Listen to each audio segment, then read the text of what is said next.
여러분 안녕하십니까? 가장 빠른 종합뉴스 뉴스큐 시작합니다. 네, 지난 8월 공사를 마치고 다시 시민의 품으로 돌아온 광화문 광장에 내일은 함성이 가득 찹니다. 카타르 월드컵 기간 거리 응원이 펼쳐집니다. 물론 안전을 전제합니다. 잠시 뒤에 붉은 악마 서울 지부장 스튜디오에서 만나보겠습니다. 실거래 가격이 공시 가격보다 낮은 역전 현상이 속출한 가운데 정부가 공시 가격을 하향 조정하기로 했습니다. 한마디로 보유세가 떨어진다는 얘기인데요. 실제로 시장에선 어떻게 반응할지 다른 부동산 이슈들과 묶어서 알아보겠습니다. 네, 오늘 국회도 본회의 앞두고 의원총회부터 물밑 접촉까지 긴박했습니다. 수요일 뉴스큐 국회부터 가보겠습니다. 국민의힘은 오늘 의원총회에서 내년도 예산안을 처리한 뒤에 야권이 요구하고 있는 이태원 참사 국정조사에 참여하기로 당론을 모았습니다. 여야는 지금 국정조사 기간과 조사 범위 등을 놓고 막판 협상을 이어가는 중인데요. 진통이 이어지고 있습니다. 국회 연결합니다. 정현우 기자. 네, 국회입니다. 네, 아무래도 국민의힘 상황이 궁금한데 전해주시죠. 네, 일단 국민의힘은 오늘 오전에 의원총회에서 내년도 예산안 처리 이후 이태원 참사 국정조사에 동참하자는 당론을 채택했습니다. 다만 의총이 끝나고 주호영 원내대표는 국정조사를 정쟁으로 끌고 가려는 의도는 배격해야 한다는 의원들 요구가 이어졌다고 설명했습니다. 그러면서 민주당 요구에 순순히 응할 수는 없다면서 국정조사 협상이 마무리되기 전까지 국조특위 명단을 제출할 수 없다고 강조했습니다. 들어보겠습니다. 우선 끌려가듯이 국정조사를 하지는 말아라는 그런 당부들이 많았습니다. 의견 접근이 많이 된 것은 사실입니다만은 그렇다고 해서 국정조사의 원칙에 맞지 않는 요구라든지 과도한 요구는 저희들이 수용할 수가 없죠.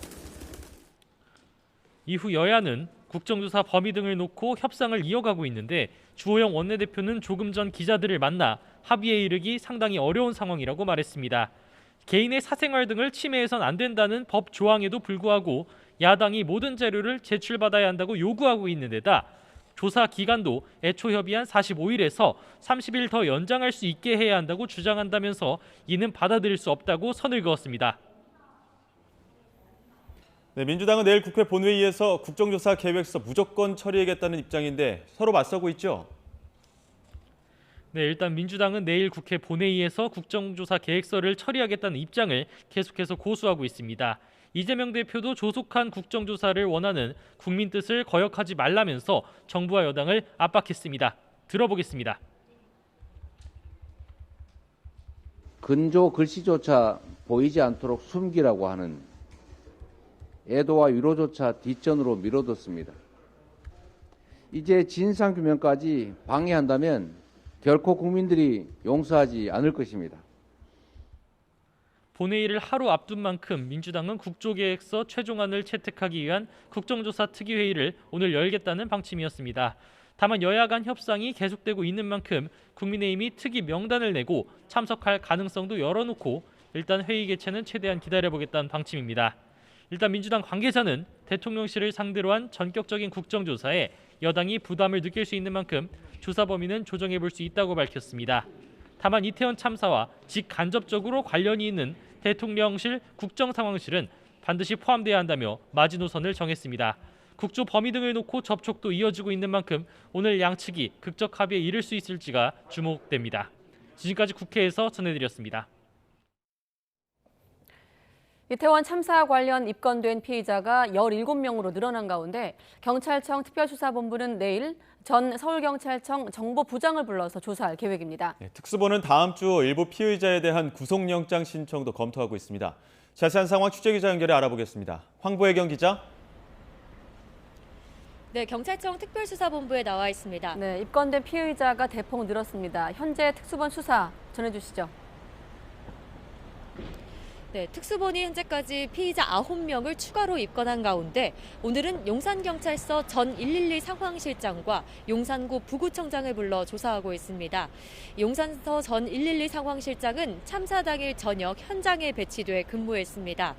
특수본은 현장 책임자인 전 112 상황실장의 상황 파악과 조치, 보고 과정 등에 문제가 있었다고 보고 있습니다.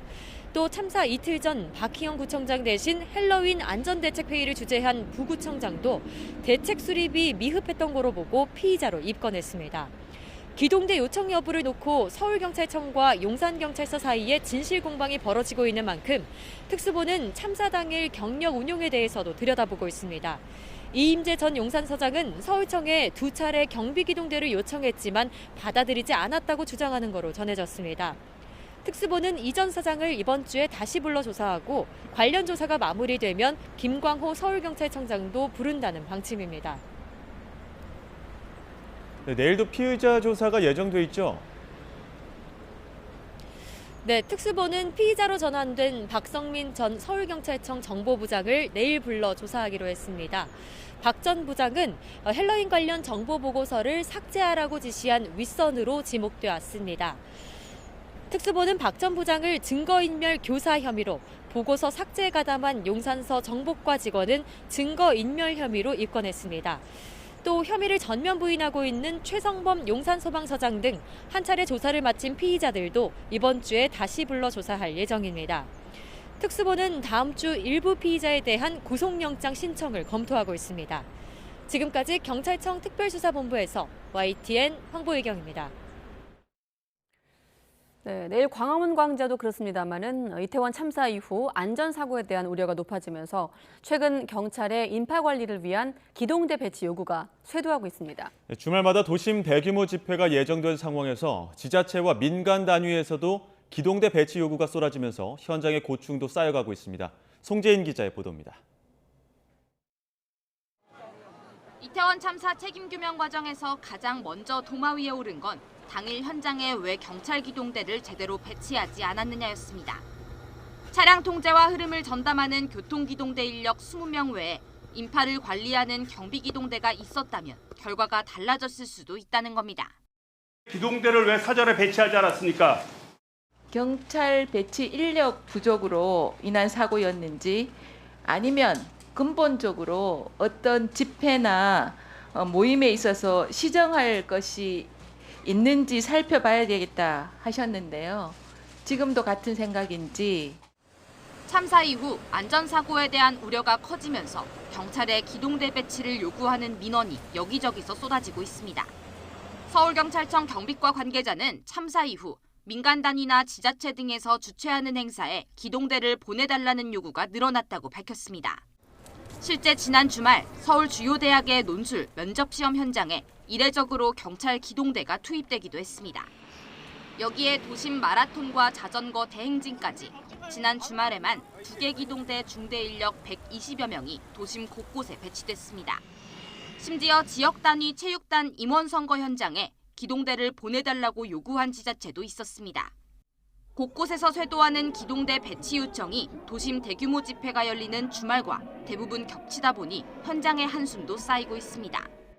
주말을 반납하고 있는 건 물론 사전에 받아둔 휴무를 연말까지 미뤄야 하는 경우도 드물지 않게 발생합니다.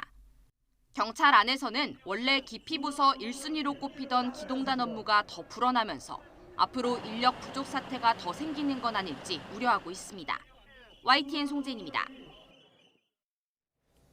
화물연대가 내일부터 무기한 총파업에 들어갑니다.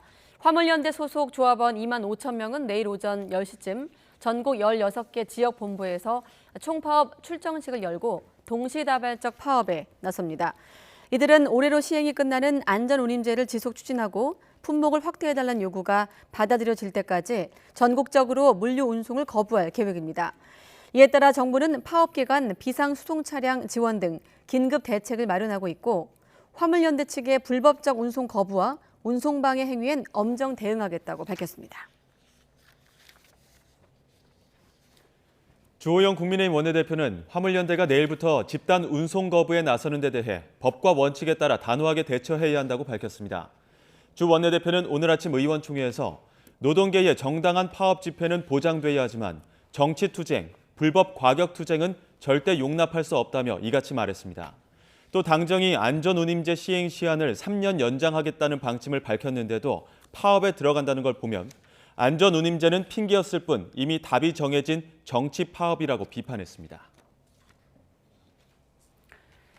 네, 그런가 하면 수도권과 중부지방 물류 중심인 인천항의 경우 화물연대 파업 예고에 긴장감을 감추지 못하고 있습니다. 비상대책본부를 구성하고 실제 파업이 벌어질 경우 컨테이너 정체가 생기지 않도록 하는 데 총력을 기울이고 있습니다. 강성옥 기자가 보도합니다.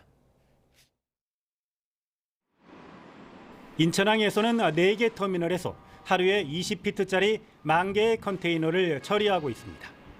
물동량이 많은 만큼 컨테이너 야적장 장치율이 평소 70%에 달해 단 며칠만 운송이 중단되더라도 타격을 받을 수밖에 없습니다. 장치율이 80%를 넘게 되면 선박 하역 작업에도 차질이 빚어질 것으로 우려됩니다. 항만 당국은 인천항에 들어온 컨테이너가 제때 운송되지 않으면 일단 임시 장치장으로 옮겨 부두 혼잡도를 낮출 계획입니다. 인천 신항 배후 단지 등 5곳에 긴급히 임시 장치장을 마련했습니다. 43만여 제곱미터 임시 장치장에 20피트짜리 컨테이너 5만 6천여 개를 보관할 수 있습니다.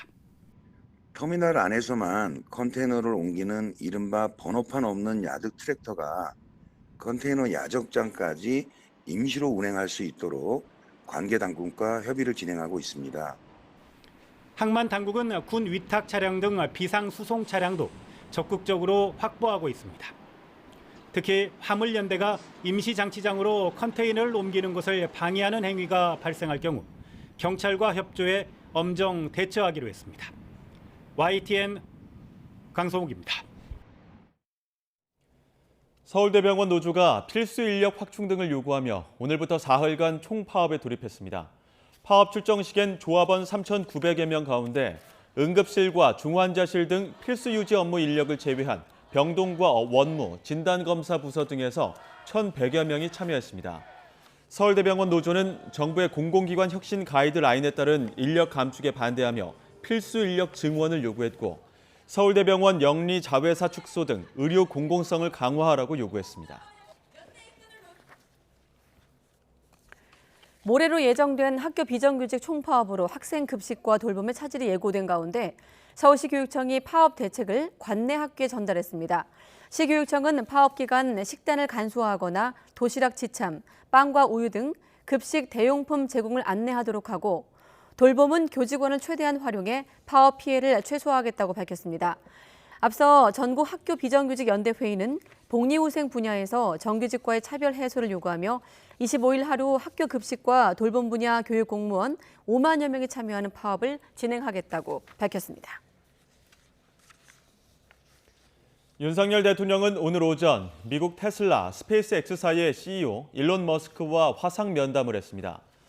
윤 대통령은 오늘 면담에서 아시아 지역에서 완성 전기차를 생산하는 테슬라의 기가팩토리 건설 계획을 듣고 세계적 수준의 한국 자동차 산업 생태계 등을 언급하며 한국에 투자해달라고 요청했습니다. 이에 머스크는 한국을 최우선 투자 후보지 가운데 하나로 고려하고 있다며 인력과 기술 수준 등 투자 여건을 종합 검토해 결정하겠다고 답했습니다. 또 지금도 테슬라가 한국의 우수한 부품을 많이 사용하고 있다며 공급망 협력을 대폭 확대해 내년에는 한국 기업 부품 구매 금액이 13조 원 이상이 될 거로 예상한다고 말했습니다. 한국전력 자회사인 한전 KDN이 보유하고 있는 YTN 지분을 전량 매각하기로 결정했습니다. 한전 KDN은 오늘 이사회를 열어 보유하고 있는 YTN의 지분 21.44%를 매각 추진하는 안건을 원하는 대로 의결했습니다. 이번 지분 매각 결정은 기획재정부가 지난 11일 공공기관 자산 효율화 계획을 의결한 데 따른 것으로 한전 KDN은 후속 논의를 통해서 매각 대상 등을 결정할 계획입니다. 더불어민주당은 언론을 장악해 정권 수호 수단으로 이용하려는 야욕이 계속된다면 국민이 윤석열 정권을 엄중히 심판할 것이라며 한전 KDN의 YTN 지분 매각 중단을 촉구했습니다. 민주당 민영화 저지 공공성 강화 대책위원회는 오늘 국회에서 기자회견을 열고 한전 KDN 이사회는 YTN 지분 매각 계획을 즉각 철회해야 한다며 이같이 밝혔습니다. 김회재 의원은 YTN 지분을 막무가내로 매각하려는 정부는 직권남용 논란에서 벗어날 수 없을 것이라며 흑자를 내는 한전 KDN이 YTN 지분을 매각하면 배임에 해당한다고 비판했습니다. 네, 정부가 내년도 부동산 공시가격 현실화율을 문재인 정부의 공시가격 현실화 로드맵 발표 이전인 2020년 수준으로 되돌립니다. 금리 인상과 경기 침체로 최근 집값이 급락하면서 실거래 가격이 공시가격보다 낮은 역전 현상이 속출하자 공시가격을 대폭 하향 조정하는 겁니다. 이렇게 되면 주택 소유자의 보유세 부담이 올해보다 낮아질 것으로 보입니다. 이동우 기자가 취재했습니다. 최근 집값이 가파르게 떨어지고 있는 서울 잠실 주공 5단지. 전용 면적 76제곱미터가 19억 850만 원에 팔렸는데 이는 공시가격 19억 3,700만 원보다 3천만 원가량 낮은 것입니다. 이처럼 실거래 가격이 공시가격보다 낮은 역전 현상이 속출하자 정부가 공시가격을 2020년 수준으로 하향 조정하기로 했습니다. 공시가격 현실화율이 과도하게 높아지며 보유세 부담이 가중돼 조세 저항까지 우려된다는 판단에 따른 것입니다. 공시가격이 실거래가보다 높은 역전 문제가 생겨났습니다.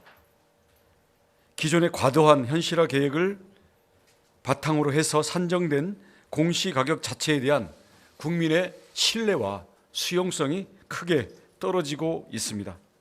이에 따라 아파트는 69%, 단독주택은 53.6%, 토지는 65.5%로 모두 기존 계획보다 공시가격 현실화율을 대폭 낮춥니다. 특히 공동주택의 경우 9억 원 이상 주택에서 현실화율이 더 크게 하향 조정되면서 수혜를 입을 것으로 보입니다. 9억 원 이상 주택은 지난 정부가 현실화가 미흡한 고가주택으로 분류해 최근 2년간 공시가격이 급격하게 올랐습니다. 14억 원 아파트 시세가 10% 내릴 경우 내년도 공시가격 하향 조정으로 50만 원 이상 보유세가 줄어들 것으로 예상됩니다. 공시가격은 종합부동산세와 재산세뿐 아니라 건강보험료와 기초연금 등 67개 행정제도의 기준으로 사용됩니다. 정부는 2024년 이후 적용될 공시가격 현실화 계획은 내년 이후 부동산 시장 상황과 경제 여건의 불확실성이 높아 내년 하반기에 마련할 예정입니다. 또 재산세 부담 완화를 위해 1주택자의 공정시장 가액 비율을 지난 6월 60%에서 45%로 낮춘 데 이어 추가로 인하한다는 계획입니다. 정부는 또 1주택자의 기본 공제 금액을 11억 원에서 12억 원으로 올리는 등의 종부세 개편안이 시행되면 종부세 납부 인원이 2020년 수준으로 환원될 것이라며 개정안의 국회 통과를 위해 노력하겠다고 밝혔습니다. YTN 이동호입니다. 경기 둔화 우려가 커지는 가운데 기업들의 체감 경기가 1년 9개월 만에 최저치를 기록했습니다. 한국은행이 발표한 11월 기업 경기 실사지수 BSI 조사 결과를 보면 이번 달 모든 산업의 업황 BSI는 75로 10월보다 1포인트 하락했습니다. 다음 달 전망치는 이번 달 지수에서 2포인트 더 하락한 73으로 예측됐습니다. BSI는 현재 경영 상황에 대한 기업가의 판단과 전망을 바탕으로 산출된 통계로 부정적 응답이 긍정적 응답보다 많으면 지수가 100을 밑돌게 됩니다. 신동빈 롯데그룹 회장이 자금난을 겪는 롯데건설에 사재 11억여 원을 투입했습니다. 롯데건설이 공시한 주식 보유 변동 현황을 보면 신 회장은 지난 19일 롯데건설 보통주 9,772주를 11억 7천여만 원에 취득을 해 보유 지분이 19만 8천여 주로 늘었습니다. 최근 유동성 위기를 겪은 롯데건설은 유상증자와 차입을 통해 계열사들로부터 자금을 지원받고 있습니다. 금융당국은 최근 위험자산에서 안전자산으로 시중 자금이 이동하는 이른바 영머니 무브 현상이 업권 내 과도한 경쟁으로 이어지면 경제에 부담으로 작용할 수 있다고 밝혔습니다. 금융위원회와 금융감독원은 최근 영머니 무브 현상이 급격한 금리 상승과 시장 불확실성 증가로 생긴 이례적인 상황이라고 평가하며 과도한 자금 확보 경쟁은 대출금리 상승 등으로 이어져 경제에 부담이 될 수 있다며 업종 간 업권 내 과도한 경쟁을 자제해야 한다고 당부했습니다. 네, 역외 탈세, 외화 자금을 빼돌려 해외에서 수십억 원대 부동산을 사들이고 법인 자금으로 상습적으로 원정 도박을 벌여온 역외 탈세 혐의자들이 무더기로 세무조사를 받게 됐습니다. 국내 자회사 이익을 편법으로 반출한 일부 다국적 기업도 조사 대상에 포함됐습니다. 보도에 오인석 기자입니다. 국세청 조사 결과 사주 A씨는 법인 직원이 해외에서 벌어들인 외화 현금을 국내에 신고하지 않고 자신이 소유했습니다. 또 법인카드로 카지노 호텔에서 원정 도박을 일삼은 것으로 드러났습니다. 4년간 64회에 걸쳐 3억 원대 조박 자금을 마련했습니다. 그런가 하면 사주 B씨는 차명으로 보유한 해외 현지 법인의 투자 명목으로 법인 자금을 유출하고 부동산을 사들였습니다. 수십억 원대의 해외 부동산은 취득 신고도 안 해 외화 자금을 불법 반출한 겁니다. 또 쇼핑 등 호화 생활도 누렸습니다. 국세청은 탈세 혐의자들이 내국 법인 자금을 해외로 이전하거나 국내로 들어올 소득을 해외로 빼돌리며 외화 자금을 지속적으로 유출했다고 밝혔습니다. 탈세 거래를 정상 거래로 위장해 과세를 회피한 경우도 포착됐습니다. 사업 구조를 바꾸면서 내국 법인은 사용료를 지급하지 않아 원천 징수 세액은 내지 않는 대신 해외 관계사에는 수입 대금을 지불해 소득이 해외로 이전됐습니다. 수천억 원대의 세금이 추징됐습니다. 국세청은 부가가치 창출의 원천인 무형자산을 부당 이전하고 국내 자회사 이익을 부당하게 해외로 이전한 다국적 기업 등 53명에 대해 세무조사에 착수했습니다. 외환정보 등 국내외 과세 정보를 통합한 전산 시스템이 역외 탈세 조사에 활용됐습니다. 국부가 부당 유출되고 가세 주권이 침해되는 반사회적 위법 행위입니다. 법인 사주와 관련인까지 포렌식, 금융조사, 정보교환 등 끝까지 추적 과세하겠습니다. 최근 3년간 역외 탈세 조사를 통해 추징된 세금은 4조 원을 넘었습니다. 법인세가 가장 많았고 부가가치세, 소득세, 증여세 순이었습니다. YTN 오인석입니다. 네, 아까 국회 취재기자 연결할 때만 해도 좀 내용이 달랐는데 속보가 들어왔습니다. 여야 원내대표가 이태원 참사 관련해서 국정조사를 실시하기로 합의했다라는 속보가 들어왔습니다. 물밑 접촉이 이루어지고 있다 정도 확인이 됐었는데 이 내용을 여야 원내대표가 4시 반, 한 15분 정도 뒤에 국회에서 합의문 형태로 발표할 예정입니다. 예. 내일 국회 본회의에서 국정조사 계획서 채택이 예정이 돼 있습니다. 잠시 후에 합의문 발표 내용과 내일 또 전망까지 짚어보도록 하겠습니다. 기간과 범위를 놓고 협상이 좀 난항을 겪고 있다고 했는데 일단 합의가 됐다는 속보가 들어왔기 때문에 다시 한번 속보 통해서 여러분께 확인해 드리겠습니다. 예. 다음 소식 전해드리겠습니다. 주택시장 냉각의 여파로 지난달 국내 인구 이동이 같은 달 기준으로 48년 만에 가장 적은 수준에 그쳤습니다. 통계청 자료를 보면 지난달 국내 이동자 수는 45만 6천 명으로 1년 전 같은 달보다 15.5% 줄었습니다. 이는 10월 기준으로 1974년 이후 48년 만에 최소입니다. 통계청은 지난 8월부터 9월 주택 매매량이 1년 전보다 60% 넘게 줄어든 영향이라며 고령화도 이동이 감소한 배경이라고 설명했습니다.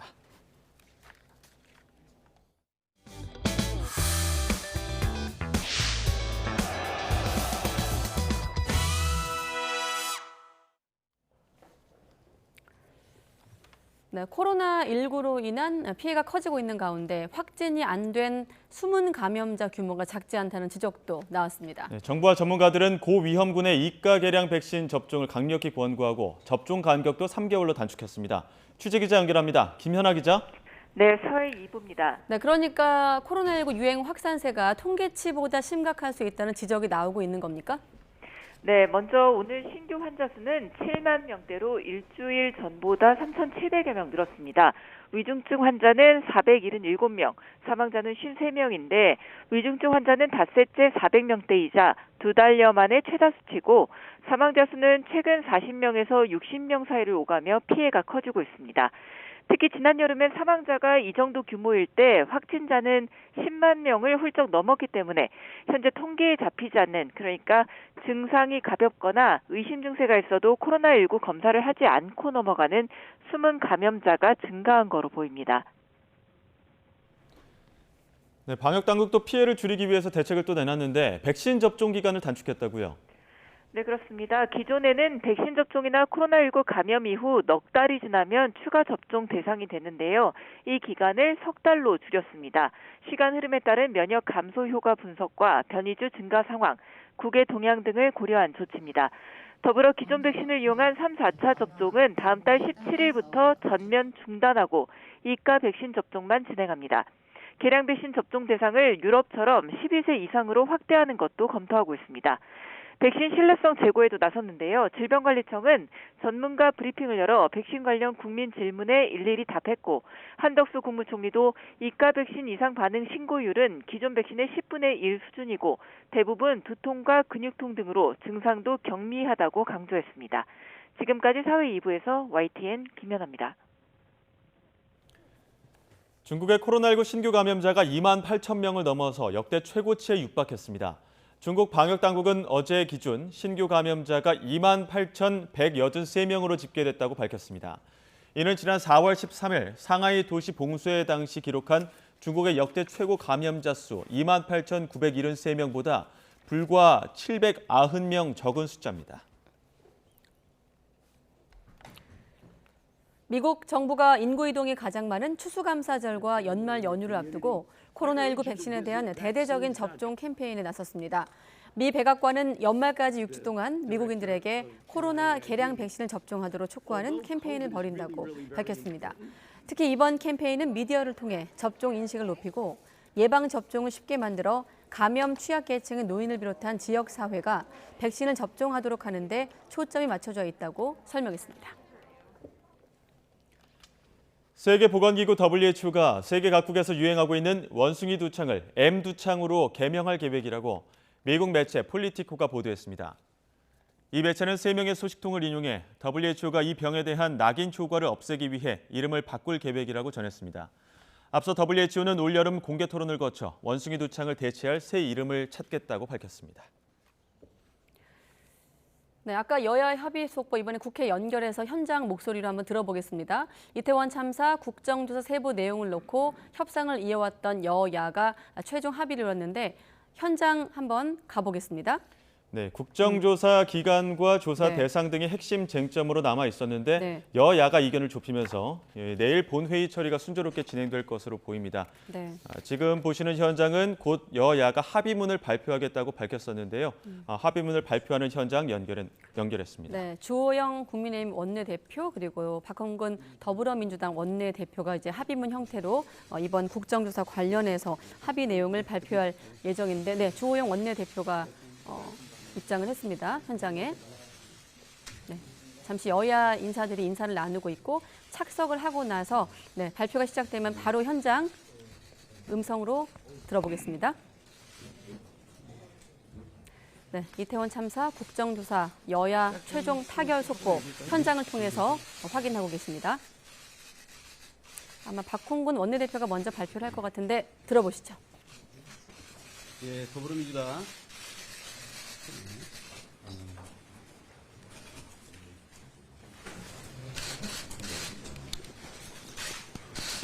국정 요원이 안 되는 거예요. 그냥 육성으로 하겠습니다. 납니까 이제? 귀 안 들려서? 안 되나요? 누가?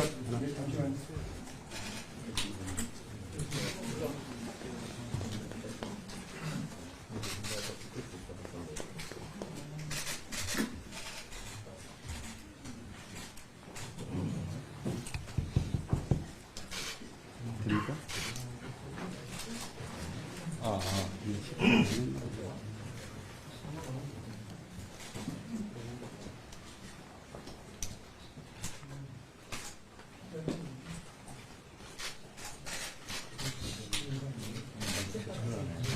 미리 체크를 안 해봤는 모양이에요. 시작이 안 된 것 같은데요. 조 원내대표의 모습만 나오고 있고 아직 합의문 발표가 시작이 그냥 하겠습니다. 네, 아직 시작이 안 된 것 같은데요. 지금 마이크를 준비하느라 조금 지체가 됐는데 네, 지금 언론사 마이크에 대고 육성으로 발표를 할 것으로 보입니다. 예, 더불어민주당 원내대표 박홍근입니다. 내일 국회 본회의를 앞두고 그동안 여야 원내 지도부는 이태원 참사 국정조사를 비롯한 주요 현안에 대해서 긴밀하게 소통을 이어왔습니다. 국민들께서는 상상할 수 없는 국가적 대참사 앞에서 국회가 나서서 낱낱이 진상을 규명하고 또 책임을 밝히고 나가서는 재발 방지 대책을 마련하라는 것이 준엄한 명령이었습니다. 그런 취지를 여야가 함께 받아 안아서 논의한 끝에 국정조사를 실시하기로 뜻을 모았고 또 그 외에 나머지 사안에 대해서도 국회가 정기국회 때 또 성과를 내기 위한 노력을 같이 하기로 했습니다. 관련해서는 합의 내용을 일단 발표를 해드리겠고 우리 조영 원내대표께서 여당의 원내 사령탑으로서 어려운 여건에서도 이 국민들의 국정조사 실시 요구에 대해서 함께 뜻을 같이 하시고 또 의원들의 뜻을 모아주셔서 감사하다는 말씀을 드립니다. 국정조사가 실시되면 국회는 어떤 정치적 목적이 아니라 정말 있는 그대로의 사실 규명에 최선을 다해서 국민들께 국회에 주어진 책무를 다하고 또 그 성과로 국민들께 인정을 받도록 해야 될 것입니다. 그래서 저희는 이제 오늘 이 합의 발표 이후에 내일 아마 오전에 그 특위 첫 회의가 열릴 것으로 보입니다. 그래서 이제는 특위를 중심으로 하는 국정조사 준비와 또 진행에 만전을 기해서 또 차질이 없도록 이렇게 하겠다는 말씀을 드립니다.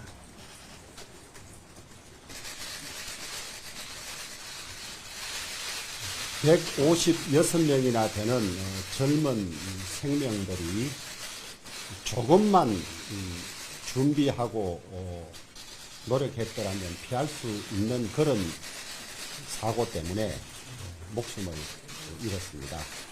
참으로 안타까운 사고이고 국민들 대표하는 국회가 제대로 국정조사를 해서 사고의 원인이 무엇인지 그리고 또 재발 방지하려면 어떻게 하는지에 대한 조사가 필요하다는 생각은 늘 하고 있었습니다. 그런데 국정조사는 강제수단이 없기 때문에 신속한 강제력을 동원한 수사가 진실을 밝히는 데 가장 효과적이라고 생각을 했습니다. 그래서 저희들은 수사가 끝난 이후에 국정조사를 하겠다는 계획을 가지고 있었습니다만은 다수 의석을 가진 민주당이 내일 혼자서라도 의결하겠다고 해서 저희들은 국회가 같이 여야가 국정조사를 하는 것이 국민에 대한 도리가 아닌가 생각을 했고 그래서 예산안이 처리되고 나면 여야가 같이 국정조사를 하기로 그렇게 합의에 이르렀습니다. 국정조사가 정쟁에 흐르지 않고 그야말로 진실을 발견하고 또 두 번 다시 유사한 사고가 생기지 않는 재발 방지 대책을 꼼꼼히 짜는 그런 모범적인 국정조사가 되기를 기대를 합니다. 그리고 이제 정기국회가 얼마 남지 않았고 예산 처리의 법정 시한도 코앞에 다가왔습니다만은 그 문제도 여야가 협치 정신에 입각해서 또 나라와 국민만을 생각하는 그런 자세로 잘 해결했으면 하는 그런 바람을 가지고 있습니다. 우리 윤원근 대표께서 민주당 내 여러 가지 의견에도 불구하고 원만한 국회 운영을 위해서 또 협력해 주시고 이렇게 합의에 이르러서 참으로 다행이라고 생각합니다. 앞으로도 국내외적으로 대단히 어려운 시기에 여야가 서로 머리를 맞대서 국리민복을 위해서 좋은 성과를 많이 냈으면 좋겠습니다. 그러면 사인을 하시고 예, 있는 것으로 바꿔서 하고. 예.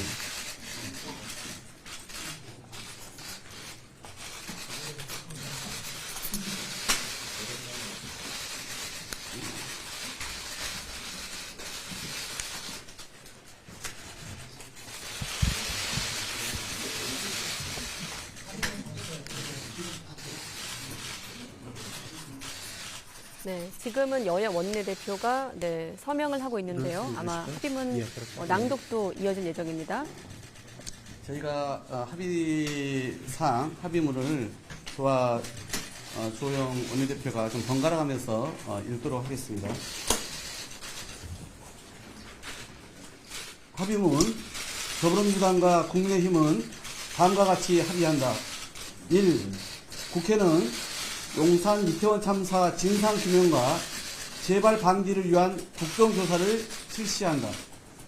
가 국정조사 특별위원회는 더불어민주당 9인, 국민의힘 7인, 비교섭단체 2인으로 구성하고 위원장은 더불어민주당이 맡는다. 나 국정조사 기간은 11월 24일부터 45일간으로 하되 본회의 의결로 연장할 수 있다. 다 11월 24일 국정조사 계획서의 본회의 승인 후 자료 제출 등 준비기간을 거쳐 2023년도 예산안을 처리한 직후에 기관 보고, 현장 검증, 청문회 등을 실시한다. 라. 조사 대상 기관 중 정부 부처 및 공공기관은 다음과 같다.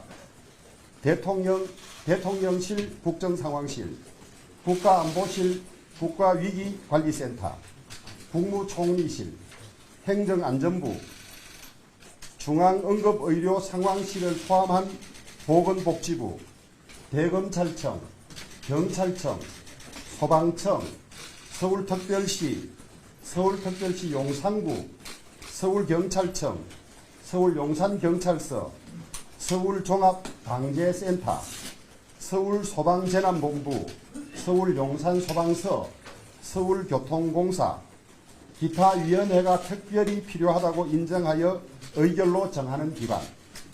마. 조사 목적, 조사 범위 등 그 밖의 사항은 본회의에서 승인된 국정조사 계획서에 따른다. 2. 정부 조직법 및 관련 법률안과 대통령 임기 종료 시 공공기관의 장의 임기 일치를 위한 법률안 처리를 위하여 정책협의체를 양당 정책위 의장, 원내 수석 부대표, 국회 행정안전위원회 간사 등 각 3인으로 구성 운영한다. 3. 국회 내 인구위기특별위원회, 기후위기특별위원회, 첨단 전략산업특별위원회를 다음과 같이 구성하고 각각의 활동기간은 1년으로 한다. 인구위기특별위원회는 더불어민주당 10인, 국민의힘 7인, 비교섭단체 1인으로 구성하고 위원장은 국민의힘이 맡는다. 기후위기특별위원회는 더불어민주당 10인, 국민의힘 7인, 비교섭단체 1인으로 구성하고 위원장은 더불어민주당이 맡는다. 첨단 전략산업특별위원회는 더불어민주당 10인, 국민의힘 7인, 비교섭단체 1인으로 구성하고 위원장은 국민의힘이 맡는다. 4. 20대 대통령 선거에서 여야가 공통으로 공약한 정책과 법안을 입법화하기 위하여 양당 전체기 의장을 중심으로 대선 공통공약 추진단을 구성 운영한다.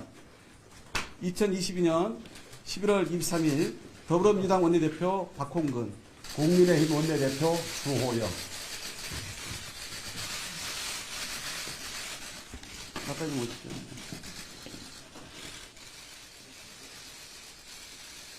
네.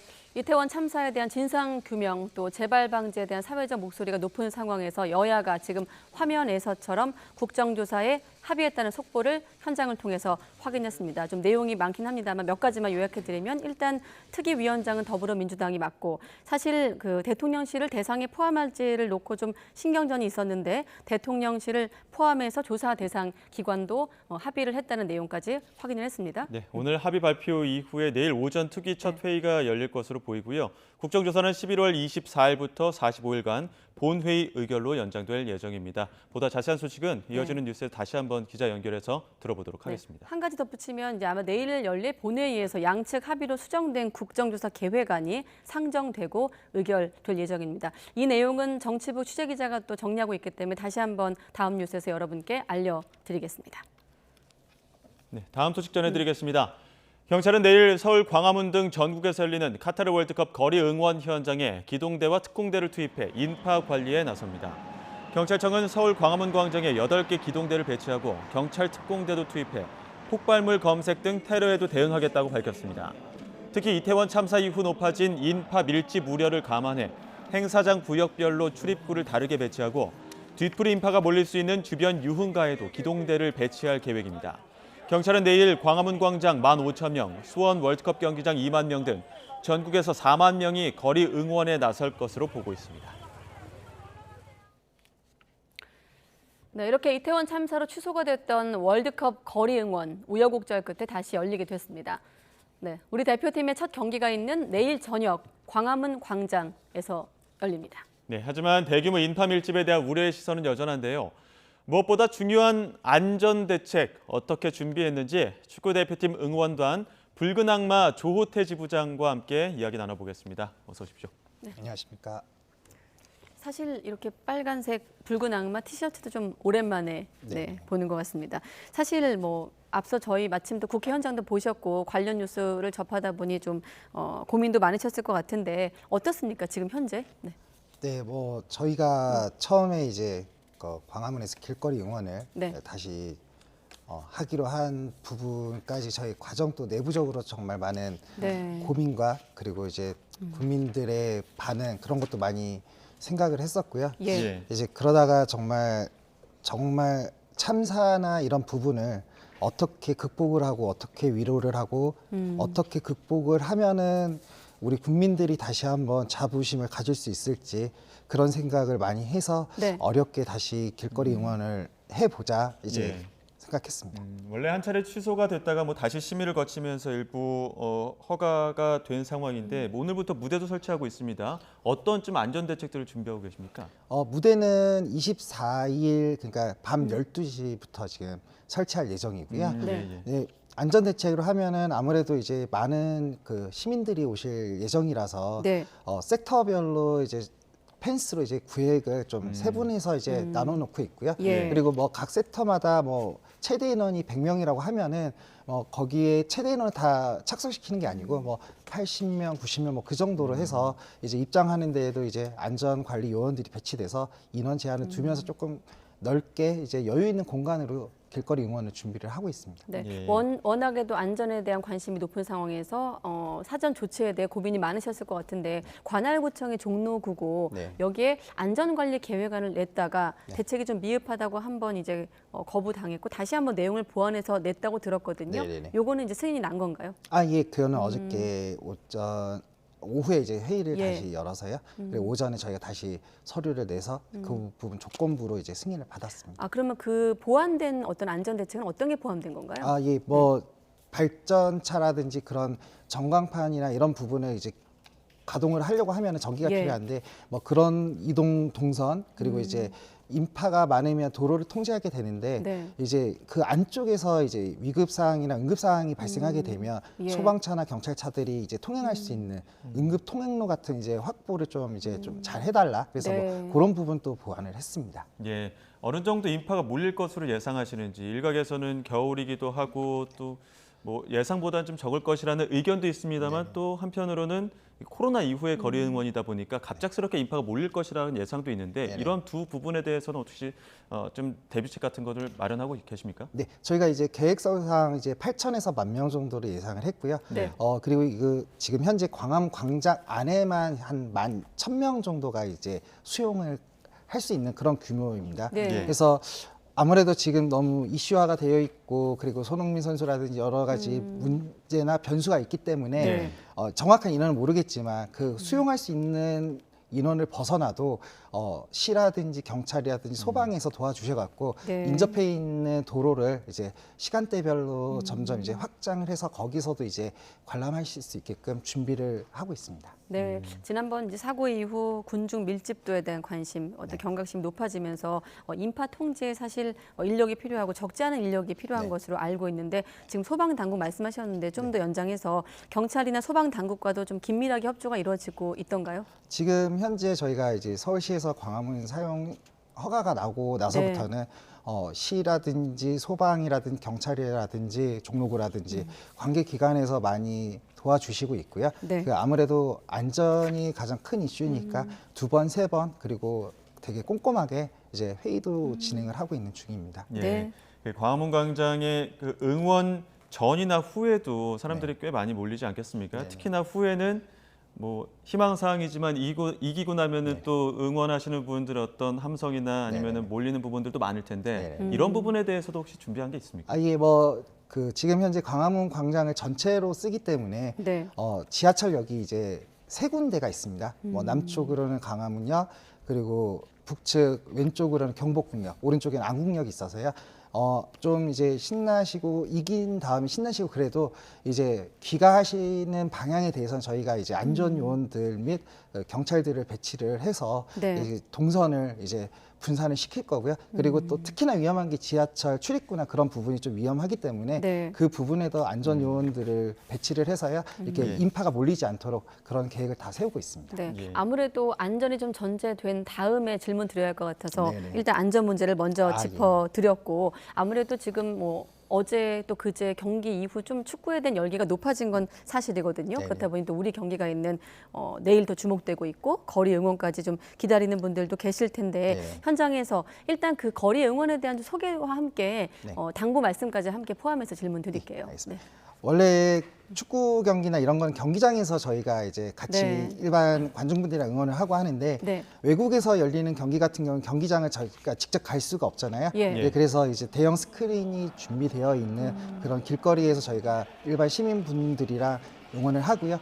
또 특히나 아무래도 이제 겨울이고 하다 보니까 이제 각자 방한 대책이라든지 그리고 저희가 조금 이제 참사에 대한 기업과 서로에 대한 위로를 위한 길거리 응원이기 때문에 뭐 과도한 패스 페인팅이라든지 좀 과도한 뭐 응원 도구 같은 거를 조금 네. 예. 자제를 해주셔서 같이 참여를 해주시면서 길거리 응원에 대한 의미를 조금 같이 느껴주셨으면 좋겠습니다. 혹시 그런 게 좀 소개되어 있는 뭐 온라인상의 SNS나 뭐 그런 통로가 있나요? 창구가? 예, 일단은 뭐 저희 그 붉은 악마 그 인스타그램이라든지 뭐 그런 SNS 예. 쪽으로 많이 저희가 계속해서 지속적으로 홍보를 하고 있고요. 네. 뭐 아무래도 뭐 서울시나 종로구청 그쪽 홈페이지도 뭐 대중교통이라든지 뭐 이런 동선에 대한 소개도 아마 네. 잘 되어 있는 걸로 알고 있습니다. 예, 축구 얘기도 간단히 또 여쭤봐야 될 네네네네네. 것 같습니다. 아무래도 붉은 악마 올해 활동도 하셨고 또 축구 팬이시기 때문에 네네네. 열혈 팬이시기 네네네. 때문에 내일의 대표팀 전망 어떻게 하고 계십니까? 저는 이길 것 같습니다. 이유가 있을까요? 예, 우루과이랑 뭐 한 번도 붙어본 적이 없는 것도 아니고 몇 네. 번 이제 해봤고 전 경기들은 다 조금씩 아쉽게 진 부분들도 있거든요. 네. 그리고 이제 저희 선수들이 이제 아무래도 조금 더 우루과이보다는 조금 더 열망이 높고 그리고 또 같이 아픔을 하면서 이런 열망을 느끼실 거라 생각을 해서 아무래도 더 열심히 더 많이 뛰실 것 같습니다. 네. 예. 그러면 이 광화문 광장의 또 사용 기간이 그럼 월드컵 기간 내내인가요? 아닙니다. 일단은 저희가 12월 3일까지고요. 그리고 뭐 아무래도 이제 2경기 정도까지 하면은 16강에 대한 윤곽이 어느 정도 나오게 되면은 네. 이제 그 부분을 이제 시와 협상을 통해서 이제 뭐 다시 또 추가적인 사용 신청을 한다든지 뭐 예. 그런 부분이 있어야 될 것 같습니다. 예.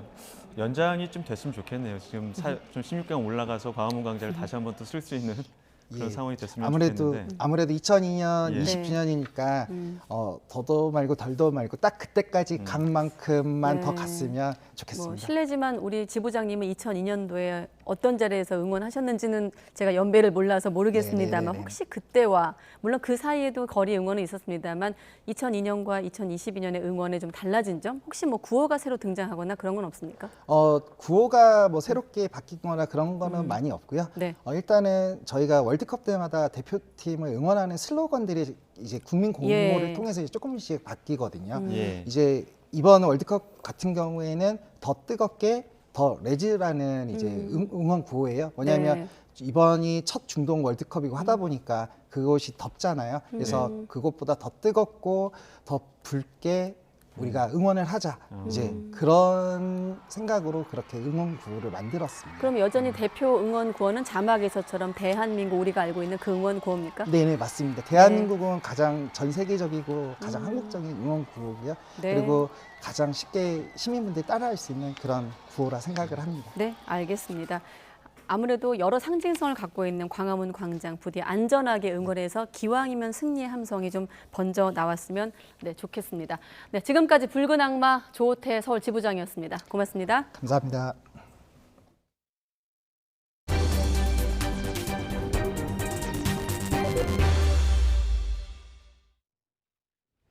대장동 개발 특혜 의혹으로 구속돼 서울구치소에 수감돼 있는 화천대유 대주주 김만배 씨가 구속기한이 끝나 오늘 밤 자정을 넘어 석방됩니다.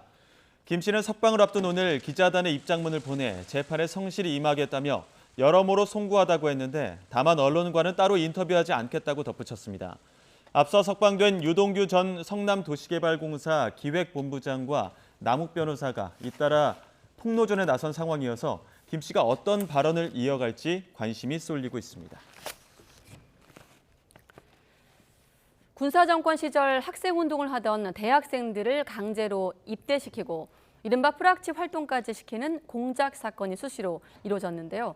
진실화해위원회가 이 같은 공작 사건을 중대 인권 침해로 규정을 하고 187명을 피해자로 공식 인정했습니다. 밀정 의혹을 받는 김순호 경찰국장에 대한 진실 규명은 다음 주쯤 시작됩니다. 김철희 기자가 보도합니다. 지난 1981년 국방부가 작성한 소요 관련 대학생 특별조치 방침이라는 제목의 문건입니다. 첫머리에 학생운동을 벌인 대학생들을 즉각 입영시켜 사회 질서 유지에 이바지해야 한다고 써놨습니다. 징병검사를 받지 않았거나 신체에 문제가 있는 경우, 그리고 수영 생활을 한 경우라도 최우선 입영시킨다는 표현까지 등장합니다. 보안사령부는 이렇게 강제 입영한 대학생들을 대상으로 사상 심사를 거친 뒤 노동계나 학생운동에 관한 정보를 수집하게 하는 등 프락치 공작 활동에 투입하기도 했습니다. 이기 진실화해위원회는 1년 반 정도에 걸친 조사 끝에 이와 같은 강제 징집 프락치 사건에 대한 진실 규명 결정을 내리고 당사자 187명을 중대인권 침해 피해자로 인정했습니다. 국가기관이 강제 징집 프락치 사건 피해자들의 개별 사례를 일일이 조사해 인정한 것은 이번이 처음입니다. 제45차 전체위원회에서 대학생 강제 징집 및 프락치 강요 사건의 1차 진실규명을 의결을 했습니다. 187명에 대해서 진실규명 결정을 하였습니다. 위원회가 보안사 문건과 조난자료 분석 등을 통해 확인한 관련자만 2,921명에 달합니다. 진화위는 국가 전체가 동원돼 중대한 인권 침해를 자행한 만큼 피해자에게 사과하고 회복 조치 마련과 재발 방지 대책 수립을 서두르라고 권고했습니다. 프락치 임무를 강요하는 등 중대한 인권 침해를 발생케 한 사실에 대하여 피해자들에게 정중히 사과할 것을 권고합니다. 밀정 의혹을 받는 김순호 행정안전부 초대 경찰국장 문제도 화두로 떠올랐습니다. 지난 8월 시민단체와 김 국장이 잇따라 진실 규명을 신청했는데 다음 주쯤 위원회의 조사 개시 결정이 내려질 전망입니다. 녹화사업 피해자들은 김 국장에 대한 철저한 검증을 강조했습니다. 우리와 같이 끌려갔던 강제징집자였고 녹화 공작을 받았고 거기에서 일정 부분 협조를 했던 내용들은 드러났지요. 김순호 씨가 그런 자리에서 있다는 자체가 용납이 안 됩니다. 이후 규명 절차가 본격화되면 그동안 제기된 김 국장 행적 의혹에 대한 의문이 어느 정도 풀릴 것으로 보입니다. YTN 김철입니다. 연쇄 성폭행범 박병화가 살고 있는 경기 화성시의 주민들이 박 씨 퇴거를 요구하고 나섰습니다. 지역 주민들은 오늘 경기 화성시 봉담읍 박병화 거주지 인근에서 집회를 열고 박 씨의 거주로 마을이 쑥대밭이 됐다며 이같이 주장했습니다. 이들은 박 씨 거주지 주변에 대학교와 초등학교, 유치원이 모여 있다며 법무부가 안내도 없이 대학생 밀집 지역에 박병화를 거주하게 한 뒤 일방적으로 통보했다고 비판했습니다. 네, 관심 있는 분들 계실 것 같은데 피부염을 유발할 수 있는 성분 때문에 국내에서 판매 금지된 여드름 연고가 해외 구매 대행 업체를 통해서 판매되고 있습니다. 해외에서 들어오는 제품 통관과 판매 과정에서의 허점을 악용한 건데 YTN 취재가 시작되자 식약처가 뒤늦게 판매 차단 조치에 나섰습니다. 취재 기자와 함께 자세한 이야기 나눠보도록 하겠습니다. 윤성훈 기자 나와 있습니다. 어서 오십시오. 네. 안녕하세요. 네, 오늘 다룰 내용에 한번 키워드를 뽑아봤는데 여드름, 벤조일 퍼옥사이드 그리고 사각지대입니다. 하나씩 윤성훈 기자와 알아보겠습니다. 그러니까 국내 화장품에 들어가선 안 되는 성분이 들어간 제품이 버젓이 팔리고 있다는데 이게 해외 직구라 가능한 거죠? 네, 국내 대형 포털 사이트와 연계된 해외 구매 대행 업체를 통해 불법 유통 제품이 팔리고 있었습니다. 네. 주로 여드름 진정 효과를 앞세운 제품들이었습니다. 2시간 만에 혹은 건조함 없이 여드름을 진정시켜준다고 광고하고 있었는데요. 화장품에 들어가선 안 되는 성분인 벤조일 퍼옥사이드 성분 함량을 전면에 내세우고 홍보하고 있었습니다. 연고부터 세안제까지 다양한 형태의 제품 수십 개를 찾아볼 수 있었는데요. 네. 일부는 이름만 들어도 알만한 브랜드의 제품들이었습니다. 여드름 때문에 고민이 깊은 소비자라면 혹하기 쉬울 것으로 보였는데 국내에선 명백히 판매할 수 없는 제품들이었습니다. 이게 다른 나라에서는 어느 정도 일부 판매가 되고 있는 상황인 건데 지금 국내에서 판매할 수 없는 이유는 뭡니까? 네, 그 벤조일 퍼옥사이드 성분 때문인데요. 네. 벤조일 퍼옥사이드는 쉽게 말해 살균제, 표백제 역할을 합니다. 예. 실제 해당 성분이 들어간 제품을 쓰게 되면 제품을 바른 부위가 닿는 곳이 탈색되는 경우도 종종 있다고 합니다. 그런 만큼 위험성도 높은데요. 이 때문에 식품의약품안전처는 벤조일 퍼옥사이드를 화장품에 사용할 수 없는 원료로 지정해뒀습니다. 전문가들은 벤조일 퍼옥사이드 성분이 피부염을 유발할 수 있다고 지적했는데 직접 들어보시겠습니다. 흔하게는 이제 피부염이 생기는 거예요. 이게 얼굴 빨개지고 각질이 막 생기고 간지럽고 따갑고 이런 증상이 생길 수 있는 거거든요. 네, 아까 2시간 만에 건조함 없이 여드름을 진정시켜준다는 광고를 하고 있기 때문에 여드름 때문에 고민이신 분들은 아마 이 제품 혹시 쓰셨다면 좀 배신감 느낄 수도 있는 대목인데, 자, 그런데 이 벤조일 퍼옥사이드 성분 들어간 제품 쓰고 부작용 겪는 경우도 꽤 있겠어요? 네, 취재 과정에서 벤조일 퍼옥사이드 성분이 들어간 제품을 쓰고 네. 피부 트러블을 겪었다는 게시글들을 꽤 많이 찾아볼 수 있었습니다. 그 가운데 한 명을 저희가 접촉해봤는데요. 네. 블로거 윤설희 씨는 해당 제품을 쓰고 고생한 만큼 다른 사람들도 위험성을 알았으면 좋겠다며 취재에 흔쾌히 응해주었습니다. 올라온 게시글의 사진을 보면 볼 부위가 새빨개진 모습을 볼 수 있습니다. 네. 여드름 진정을 위해 제품을 썼다가 피부염을 얻고 몇 달을 고생했다고 토로했습니다. 직접 들어보시겠습니다. 피부가 과일 껍질처럼 좀 거칠거칠해지고 너무 화끈거리기도 하고 이제 나중에 좀 시간이 지나서는 이게 간지러움 때문에 못 참겠어서 병원에 갔어요. 그리고 원래 피부로 돌아오는 데는 한 3개월? 지금 사진만 봐도 얼굴이 붉어진 모습 볼 수 있는데 저렇게 부작용도 심하고 위험성도 큰 이 불법 유통 제품이 어떻게 이렇게 국내에 버젓이 유통이 된 겁니까? 네, 통관 사각지대 때문입니다. 네. 벤조일 퍼옥사이드 성분은 화장품에는 사용할 수 없지만 의약품에서는 사용이 가능합니다. 의약품으로 취급받기 위해선 식약처의 인증을 거쳐야 하는데요. 저희가 취재한 제품들은 의약품으로도 등록되지 않은 명백한 불법 유통 제품이었습니다. 그런데도 통관이 가능했던 건 제품 성격별로 유통 가능 여부가 갈렸기 때문입니다. 만약 사용이 전면 금지된 성분이라면 통관 자체가 어려웠을 텐데요. 의약품으로는 취급이 가능한 성분인 만큼 통관 규제가 까다롭게 진행되진 않았던 겁니다. 또 벤조일 퍼옥사이드 외에도 규제 성분이 워낙 많고 각각 적용 기준이 다르기 때문에 관리의 손길이 잘 닿고 있지 않는 것으로 보입니다. 네, 지금 YTN 유튜브 채널 그 댓글에도 이런 연고 바르고 오히려 피부염 일으켜서 난리 났다는 댓글 반응도 올라오고 있는데, 자, 이렇게 YTN 취재가 시작이 되니까 식약처가 뒤늦게 조치에 나섰다면서요? 네, 식약처는 뒤늦게 벤조일 퍼옥사이드 제품에 대한 판매 차단 조치에 나섰습니다. 네. 구매 대행 업체들의 판매 게시글을 내리도록 한 겁니다. 전문가들은 이런 불법 유통 제품이 국내에 들어오지 않도록 통관 절차를 강화해야 한다고 지적하고 있습니다. 직접 들어보시겠습니다. 관세청을 통해서 이게 걸릴 수 있는 문제이기 때문에 국내에서 생산되는 거하고 동일한 수준으로 규제가 가능하도록 필요한 조치를 취하는 게 마땅하다, 이렇게 볼 수가 있겠습니다. 일단 식약처가 좀 주도적으로 관세청에 연락을 해가지고 통과되지 않도록 관세청도 그렇고 식약처도 그렇고 정부 기관들이 좀 적극적인 역할을 해야 될 것 같은데 무엇보다 소비자 주의가 필요할 것 같습니다.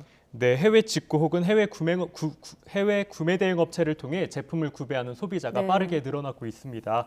이 가운데는 알게 모르게 불법 유통 제품도 상당한 상황입니다. 이달 초만 하더라도 소비자원은 해외 구매 대행 업체가 판매 금지 성분이 함유된 다이어트 식품이 판매되는 것을 적발하고 조치에 나섰습니다. 문제는 이런 불법 유통 제품을 사용하다가 피해를 볼 경우 구제가 쉽지 않다는 겁니다. 책임을 물을 대상이 없기 때문인데요. 전문가 네. 설명 직접 들어보시겠습니다. 구제받기 쉽지 않죠. 한 건 해외 제품을 소비자가 구매한 거기 때문에 국내법에서 적용을 할 수가 없거든요. 때문에 구매하려는 제품에 의문이 생길 경우 식약처에서 운영하는 식품안전나라나 의약품안전나라에서 성분 등을 꼼꼼히 확인해 보시는 게 좋습니다. 네, 알겠습니다. 사회일보 윤성훈 기자였습니다. 수고했습니다.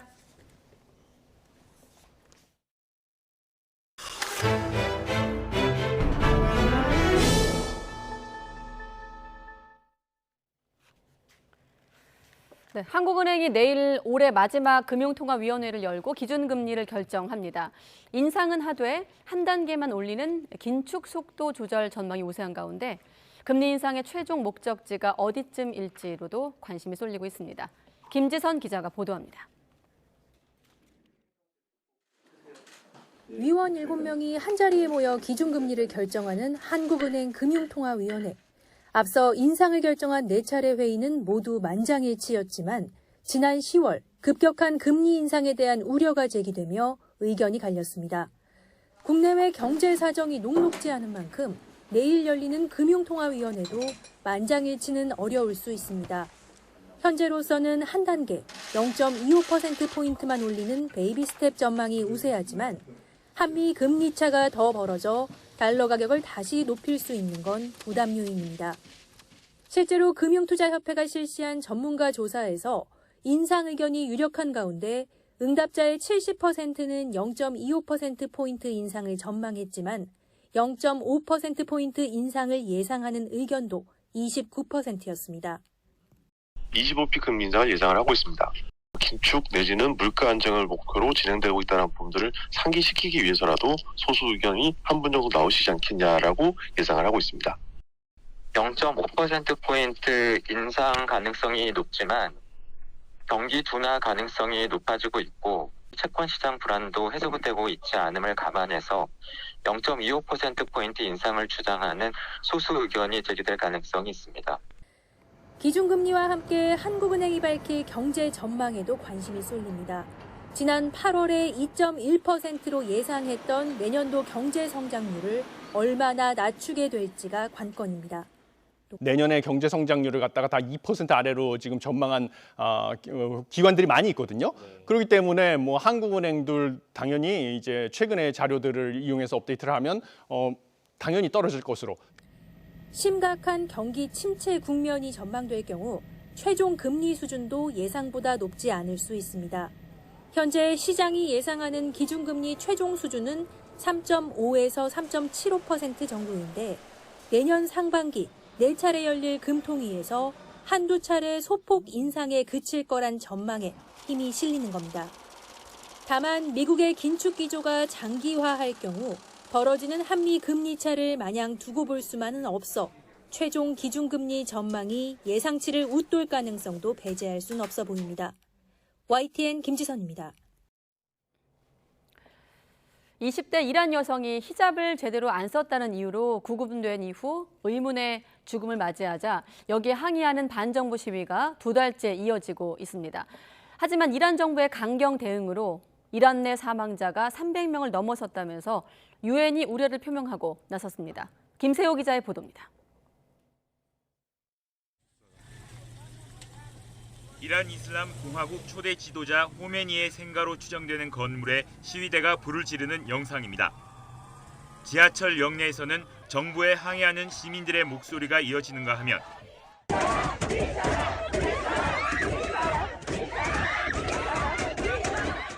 경찰의 강경 진압에 비명을 지르거나 바닥에 쓰러진 시민들의 모습도 보입니다. 지난 9월 22살 여성 마흐사 아미니가 히잡을 제대로 쓰지 않았다는 이유로 경찰에 끌려간 뒤 의문의 죽음을 맞이하자 정부에 항의하는 시위는 전국적으로 퍼졌습니다. 8주 넘게 계속된 시위에 이란 정부가 강경 진압을 하는 과정에서 숨진 사람만 300여 명에 이른다고 유엔이 밝혔습니다. Since the nationwide protests began on the 16th of September, over 300 people have been killed, including more than 40 children. 특히 이란 내 31개 주 가운데 25개 주에서 사망자가 나올 만큼 전국적인 피해입니다. 유엔 측은 이란 정부가 그런데도 대응의 수위를 높이고 있다고 비판했습니다. We urge the authorities to address the people's demands for equality, dignity and rights instead of using unnecessary or disproportionate force to suppress the protests. 월드컵에 참가한 이란 축구 선수단도 국가 재창을 거부하는 등 반정부 시위는 이란 각계각층으로 번지는 상황. 하지만 이란 당국은 시위에 가담했다며 외국인도 40명까지 체포하는 등 강경 진압 기조를 이어가고 있어 피해는 계속 늘어날 것으로 보입니다. YTN 김세호입니다. 현지 시각으로 23일 오전 7시쯤 이스라엘의 수도 예루살렘으로 들어가는 고속도로 진입로 부근 버스 정류장과 예루살렘 북부 라모트 분기점 버스 정류장에서 잇따라 폭발이 발생했습니다. 두 건의 폭발 사건으로 최소 15명이 다쳐 병원으로 이송됐고 이 가운데 2명은 중상인 것으로 전해지고 있습니다.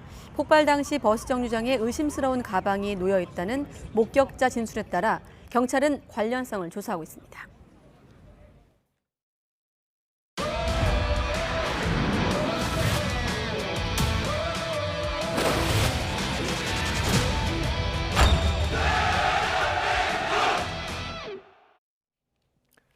(2022) 카타르 월드컵의 열기가 서서히 달아오르고 있습니다. 우리 대표팀은 바로 내일 저녁 우루과이와 첫 경기를 앞두고 있습니다. 카타르 현지 연결해 보겠습니다.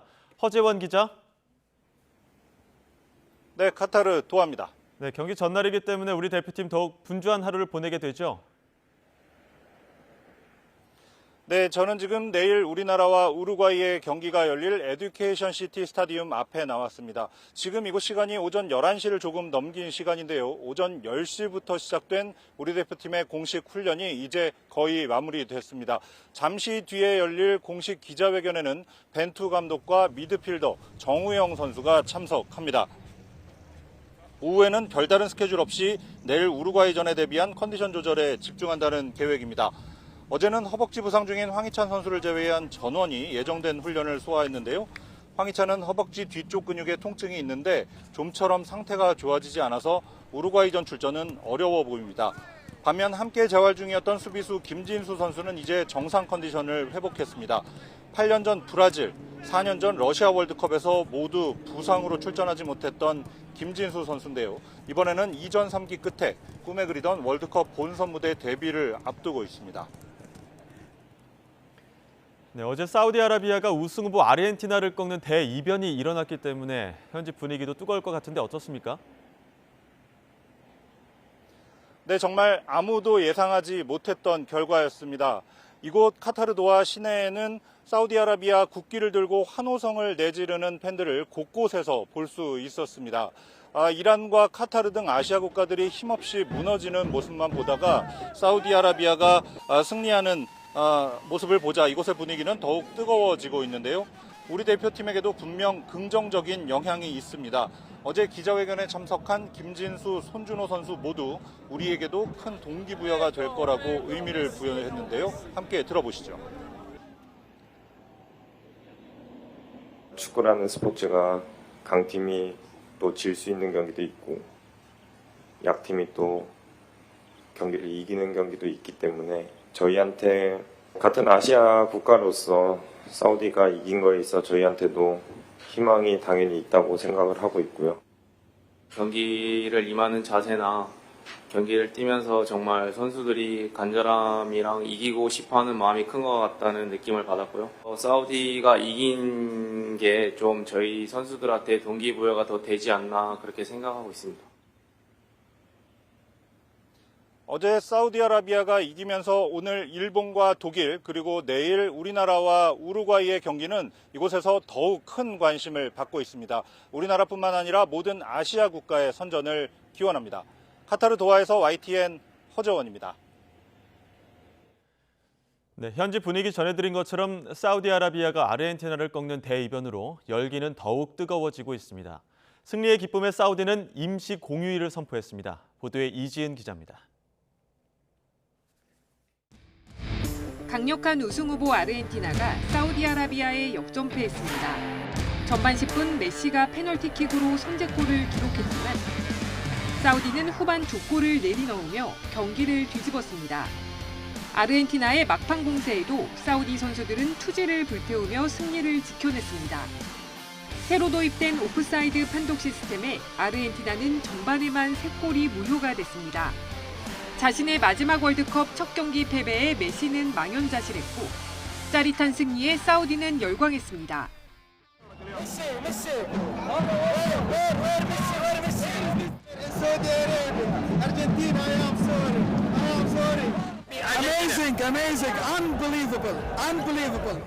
사우디 르나르 감독은 사우디 축구에 영원히 남을 새 역사가 만들어졌다고 소감을 밝혔고 사우디 정부는 승리를 기념하기 위해 임시 공휴일을 선포했습니다.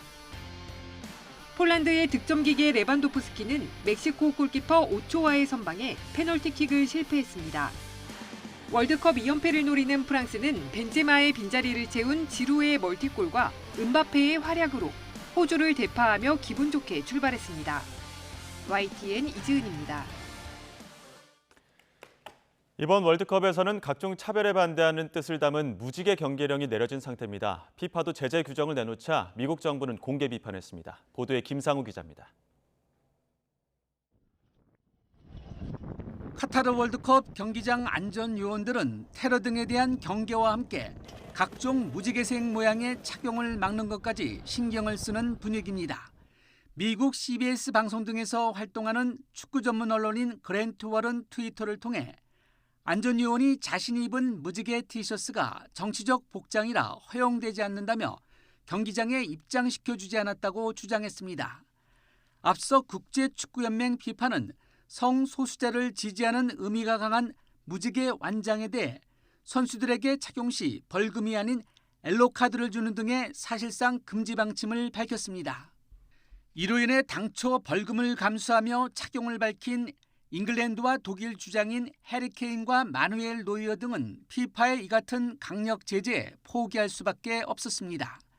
무지개 완장 착용은 유럽 팀들이 대회를 앞두고 성소수자 탄압과 이민자 노동 착취 등 각종 인권 논란이 불거진 카타르에 항의하고 차별에 반대한다는 취지로 해석돼 왔습니다.